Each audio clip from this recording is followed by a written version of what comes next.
Whoa. I have a question for you. Do powerlifters need to get fat? Well, no, not if they don't want to. As a national record holding powerlifter, I'm going to show you my diet on how I'm eating 4,000 calories, gaining weight, and staying lean. A quick disclaimer, all I'm doing is breaking down my diet. I'm not encouraging you to eat exactly like me.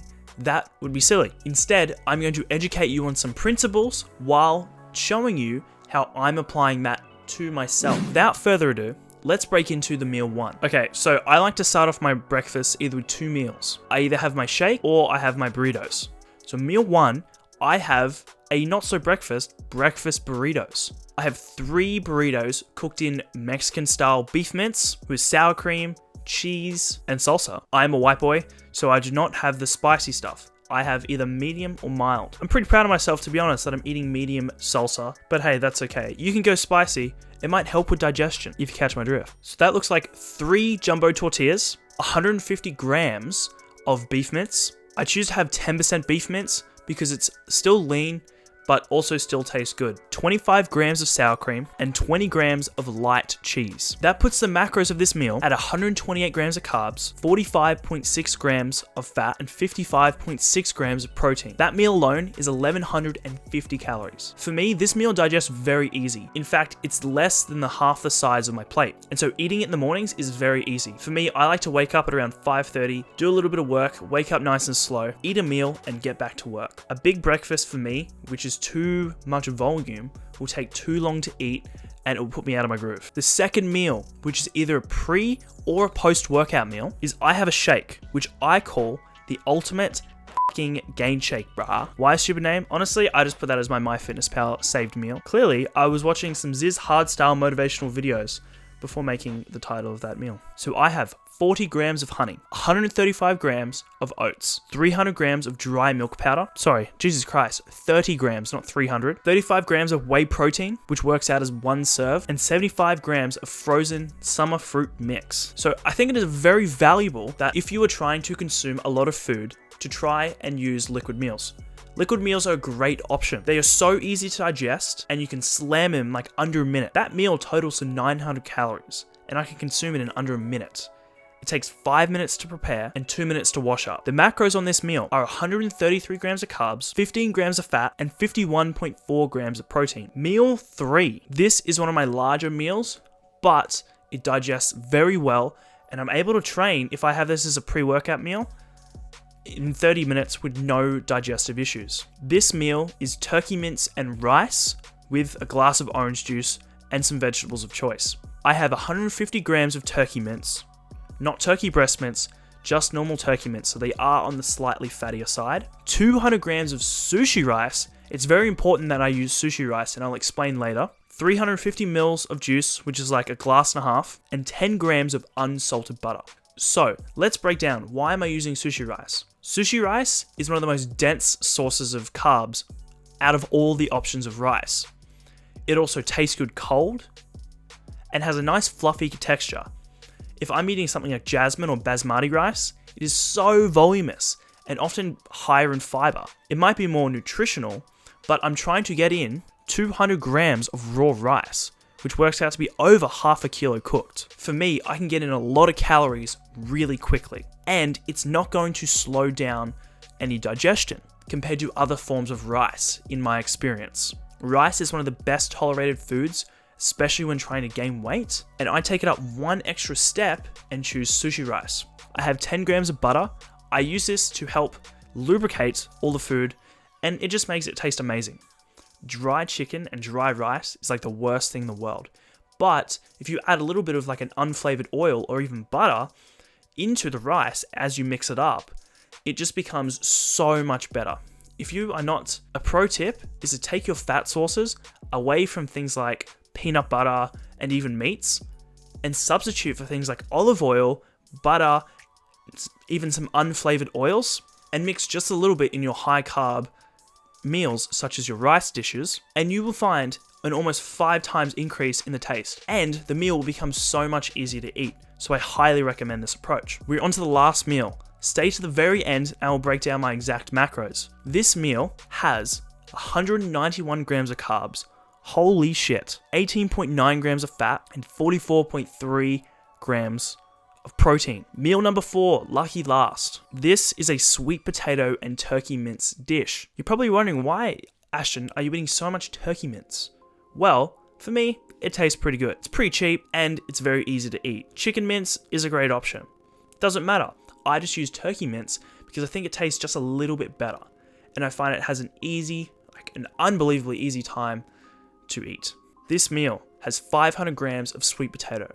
That is literally half a kilo of veggies. 350 grams of juice, 5 grams of olive oil, which I actually use just to cook the sweet potato in the air fryer, and then again, 150 grams of turkey mince. The macros on this meal are 135 grams of carbs, 14.4 grams of fat, and 39.9 grams of protein. Before I tell you my exact macros, let's break down some choices for my meals and why I chose to do certain things the way I did. When it comes to building muscle, it is generally better to be eating high carb than high fat. Why is this the case? It is a very common myth that carbs make you fat. In fact, opposite is true if you're looking to build as much muscle. Insulin, everyone's favorite buzzword, the job of insulin is to put things in the bloodstream into a cell. You're filling your muscle cells and a little bit of your fat cells with super anabolic carbs. Your muscles use glycogen for performance and to build muscle, especially when the glycogen is full. Insulin is also pro-anabolic. It changes how certain proteins are expressed in the body, which means it is enhancing muscle building, or at the very least, it is anti-catabolic, meaning it helps stop the breakdown of muscle. From my experience, there is a dose-response relationship with this effect, meaning the more carbs you eat, the more of an effect you get. Now, let's have a disclaimer. If you eat so much carbs that your calorie surplus size is just through the roof, you are not going to get the benefits of staying lean on a bulk.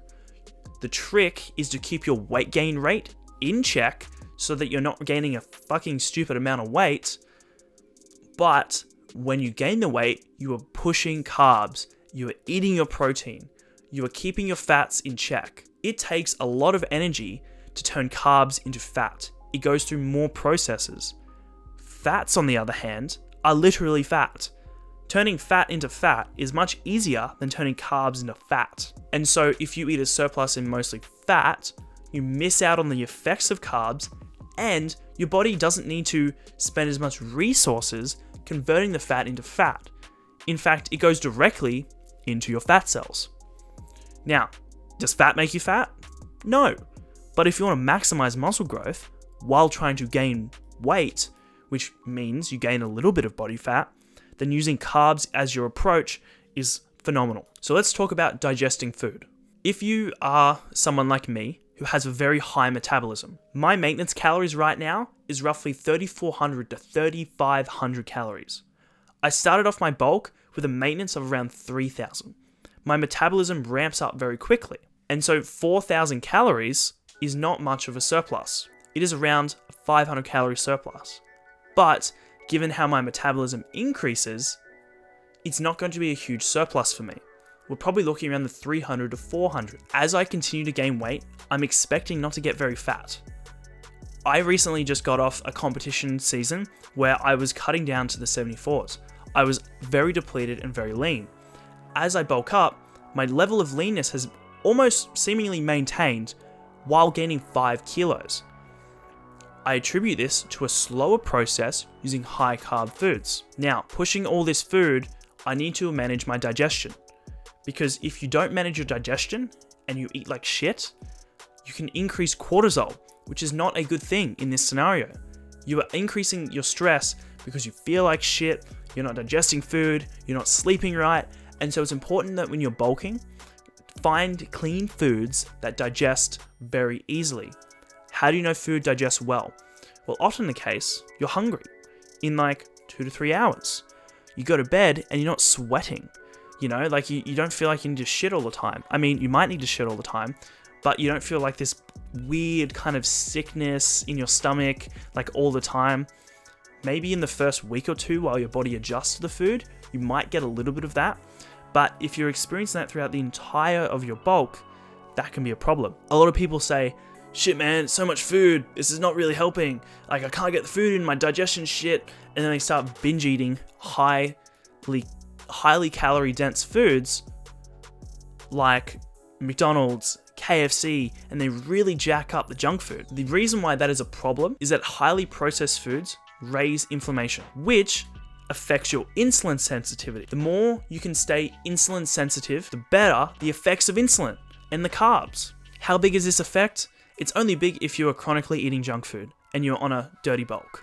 Eating junk food, having a full large meal of junk food 1 or twice a week, probably not going to have a huge impact. But if you have to slam junk food because you can't digest the food, you're also going to be decreasing your carb to fat ratio. Remember, we are aiming for a high carb, relatively low fat approach with high protein. How much fat is too little? Why are we asking this question? Well, you may know that fats are a huge source for hormonal health, especially saturated fats. Your body needs fats. It technically does not need carbs, but it needs fats.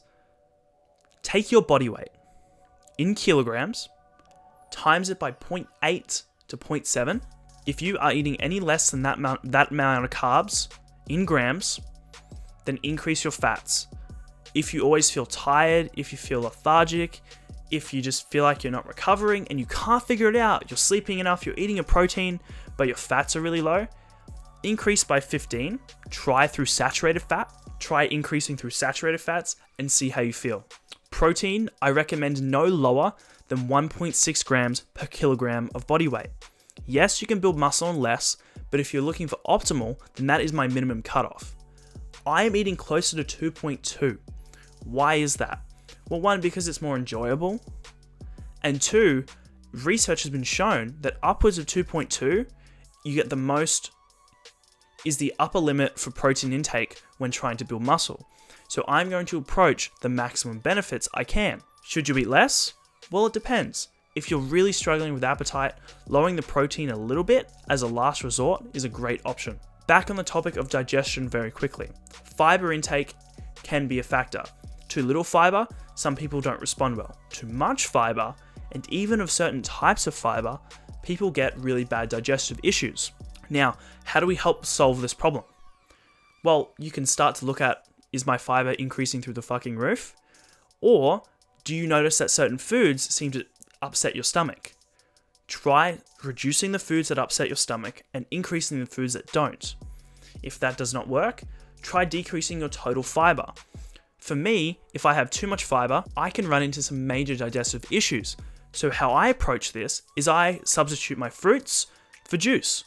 I like to drink a lot of orange juice. It's very easy, it's very low fiber, and I combine that with my other meals. I like to get my fiber from the oats in my shake, the sweet potato, and the many other sources of food. Because when you're eating 4,000 fucking calories, little bits of fiber in like a meal add up because you're just eating so much food. And for that reason, digestion can be an issue if you don't manage your fiber intake on a bulk. Now, is there benefits of gaining weight very quickly? It depends on what for. If all you care about is the shortest term performance possible in strength for one competition, then gain. Gain until you cap out your weight class in the quickest time possible. If you're a deadlift specialist, then that might not help you as much. Or if you usually have digestive issues, you might shit your pants in training. But that is how I would max out performance generally in a short-term stance. Powerlifters need to be maxing out their muscle mass and staying as lean as they can in their weight class.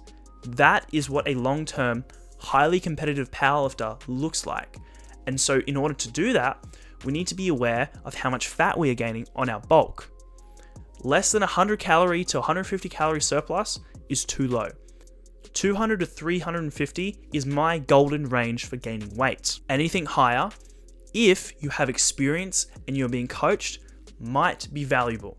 Anything above 500, you're really starting to push the limits of how much muscle you can gain compared to fat gain. You might see a 2% increase in muscle gain going from 500 calories to 600 calories, but you'll see a 50% increase in the fat you gain. So, yes, you technically gain more muscle, but you gain so much fat and it's going to take you so much longer to strip that fat away, when it comes time to get into your weight class. And so for that reason, in the off season, I recommend a slower weight gain of 200 to 350 calorie surplus. If you want to make that body weight relative, 0.25 to 0.5% body weight per week gained is a solid range to be working in. Congrats, you made it towards the end of this video. Let's break down my total macros for this diet. I was aiming to hit 175 grams of protein, 600 grams of carbs, and 100 grams of fat. In reality, when you make your meals, you can never hit your macros perfectly. As long as they are within ballpark, you will be okay. I have a little bit extra protein, a tiny bit less fat, and a little bit less carbs just because of how things worked out. The macros for my whole meal plan is 191 grams of protein, 588 grams of carbs, and 94 grams of fat. Thank you for listening and watching this video. If you found it entertaining or anything like that, please drop a like. Link in the description to everything I have to offer, including coaching with nutrition. If that is something you are interested in, check it out in the link description. But I'm happy to settle for a subscribe instead.